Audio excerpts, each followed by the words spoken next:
سابقوا الی مغفرۃ من ربکم، اللہ نے جو مہلت عمر دی ہے اس دنیا میں، تم سے اللہ کا مطالبہ کیا ہے کہ سبقت اختیار کرو۔ سبق یسبق کے معنی آتے ہیں آگے بڑھنا، تو آگے بڑھو۔ جب باب مفاعلہ میں آتا ہے تو ایک دوسرے سے آگے بڑھنے کی فکر کرو، کوشش کرو، ایفرٹ کرو، لیکن تمہارا ہدف اور آئیڈیل دنیا نہیں بلکہ آخرت ہونی چاہیے۔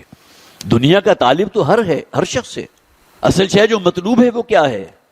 وہ طالب آخرت ہونا ہے۔ اور اس میں سب سے بڑی شے کیا کہ انسان اللہ تعالیٰ کے سامنے اس دنیا میں اگر توبہ کرتا ہے تو اپنے گناہوں کی معافی کروا لے اللہ سے۔ سابقوا الی مغفرۃ من ربکم، اللہ کی جو مغفرت کی شان ہے تمہیں آگے بڑھنا چاہیے۔ ایک دوسرے کو پیچھے چھوڑنے کی اگر فکر کرنی ہے تو یہ خیر کے کاموں میں، نیکی کے رستے میں، تقوی کی شاہراہ پر سبقت لے جاؤ، آگے بڑھو۔